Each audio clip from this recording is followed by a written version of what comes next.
इसलिए हमारा उम्मीद है कि 70% ये टच करेगा। एमपी इलेक्शन में कितना था इस समय तक, तो आपको वो इंफॉर्मेशन चेक करना पड़ेगा, बताएंगे आपको। लेकिन मैं जिला वाइज बता देता हूँ। एक मिनट।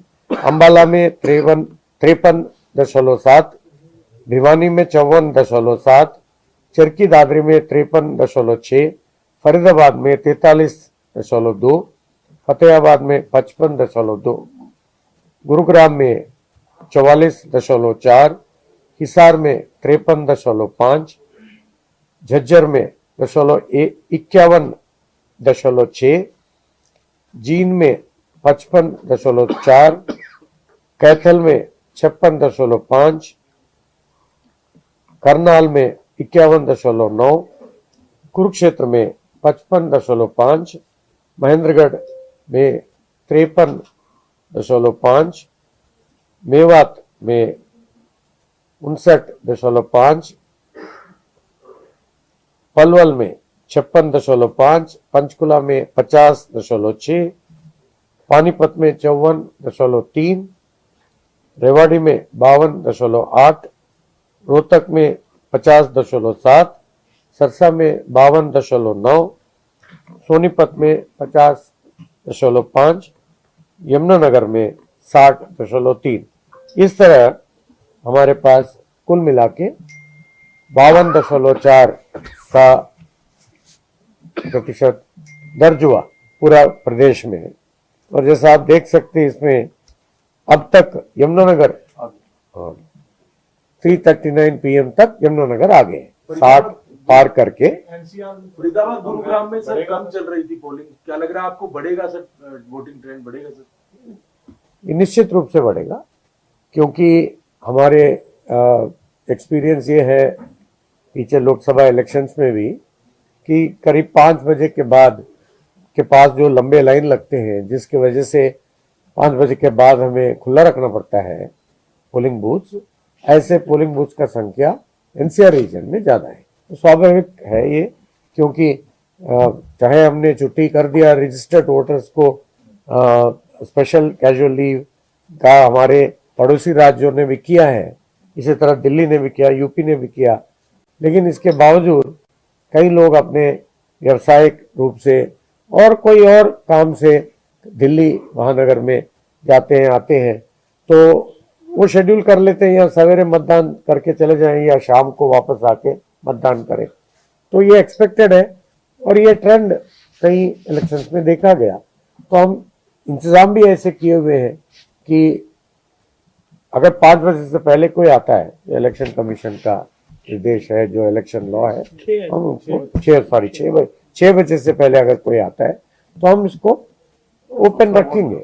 6 बजे से पहले कोई पहुंचता है तो मुझे लगता है 5 और 6 के बीच में जो लोग आएंगे, क्यू में लगेंगे, वो स्वाभाविक रूप से ज्यादा, और इसीलिए परसेंटेज बढ़ेगा। ट्रेंड आ रहा है पोलिंग का, ये सेटिस्फैक्टरी है और एट द एंड आपको कहां तक पहुंचता लगता है? नहीं, इसलिए मैं आपको कह रहा हूँ कि 339 तक 52.4 का एस्टिमेट है। वो एस्टिमेट क्या ऑलमोस्ट एग्जैक्ट के आसपास ही है फिगर। फाइनल टैली में थोड़ा बहुत अंतर आ सकता है, बट ये मोर और लेस सही फिगर है।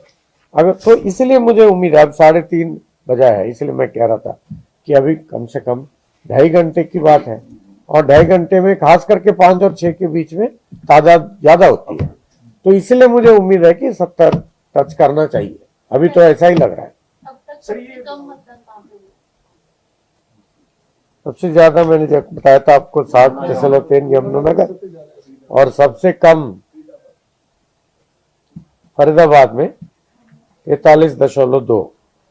अच्छा, कोई इसी तरह की कोई शिकायत आई है? और उसका फरीदाबाद का रीजन यही है जैसा मुझे बताया। सब कुछ जगह पर ये घटनाएं हुई है, मारपीट या अलग अलग जगह पर कोई बड़ा मामला भी आप संज्ञान में है सर?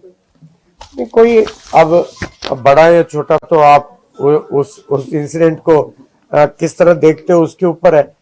मैं तो उसको बड़ा मानता हूं जो वोटिंग के ऊपर प्रभाव डाले। ऐसा कोई मुझे लगता नहीं कोई इंसिडेंट हुआ जिसके वजह से वोटिंग रुक गया हो या वोटिंग करने में कोई बाधा आया हो। कि थोड़ा बहुत नोक झोंक हुआ है, कई जगह से रिपोर्ट्स मिले हैं और इसका पुलिस को भी वो जांच करने के लिए कहा गया। और इसी तरह हमारे डिस्ट्रिक्ट इलेक्शन ऑफिसर्स है, डिप्टी कमिश्नर्स, वो भी इसके ऊपर वॉच रखे हुए हैं और समय समय पर मेरे पास वो रिपोर्ट आ रहा है कि अलग अलग जगह से कुछ स्पोरेडिक इंसिडेंट्स हुए, बट वो कोई ऐसा इंसिडेंट नहीं है कि जिनको हम कह सके कि वो कि वोटिंग को प्रभाव किया, ऐसा नहीं है। मतदान कहीं पे सभी मतदान- जगह पे शांतिपूर्वक चल रहा है। नहीं, सभी मतदान जगह से समय पे शांतिपूर्वक शुरू हुआ हर जगह, या कहीं मशीन्स की वजह से कोई डिले भी हुआ, टेक्निकल कहीं पे कोई error टेक्निकल एरर आया। वो तो शाम तक होती है ऐसे स्पेसिफिक। नहीं, बट ऐसे मॉर्निंग भी होता है, हाँ, नहीं, बट अभी हमारे नोट शाम तक होती है ना। नहीं, वो तो सर, साथ ही साथ अंतिम- होती है, सर। अंतिम हो जाती है, पता नहीं, नंबर नहीं, तो नहीं। है ना, नंबर तो ऐसा है। स्टार्टिंग में कोई माल फंक्शनिंग हुआ ऐसा कोई रिपोर्ट नहीं है। नॉर्मल नहीं, मॉक पोल की तरफ कुछ रिप्लेसमेंट हुई है। अब मॉक पोल अलग बात वो है। तो अलग बात है। मॉक पोल एक चीज है, मॉक पोल के बाद माल फंक्शनिंग अलग है। मॉक पोल के बाद माल फंक्शनिंग का हमारे पास कोई रिपोर्ट नहीं है। तो इस दफे हम देख रहे हैं कि आमतौर पे विधानसभा चुनाव में कई जगह हिंसात्मक हो जाता था मारपीट से अब। इस दफे काफी शांतिपूर्वक है। जागरूकता इसको आप वजह मानते हैं, या पुलिस की डिप्लॉयमेंट को मानते हैं, या प्रशासनिक जो व्यवस्थाएं हैं उनको आप एक कारण मानते हैं? नहीं, इसका सबसे बड़ा श्रेय हरियाणा के प्रदेशवासियों को जाता है, हरियाणा का नागरिकों को जाता है। हमारे माताएं बहनें और हमारे युवा और हमारे जो वोटर का तबका जनरली सारे पॉपुलेशन में, आप ठीक कह रहे हो कि जागरूकता आई है और शांतिप्रिय लोग हैं हरियाणा में वैसे भी। तो सबसे मुख्य कारण वो है। बट साथ में मैं इलेक्शन कमीशन का लीडरशिप का भी धन्यवाद करता हूं कि उन्होंने जो मार्गदर्शन हमें दिया समय समय पर, फुल कमीशन भी यहाँ आए थे हमें गाइड करने के लिए, और समय समय पर उनके ऑफिसर आते रहे, अधिकारी, और जो बहुत ही अच्छा सिस्टम इलेक्शन कमीशन ने एक तंत्र ढांचा को चलाया। तो ये भी एक बहुत अच्छा एक मिसाल है पूरा विश्व में कि भारत में चुनाव प्रक्रिया कितना अच्छे तरीके से, शांतिपूर्वक तरीके से होते हैं।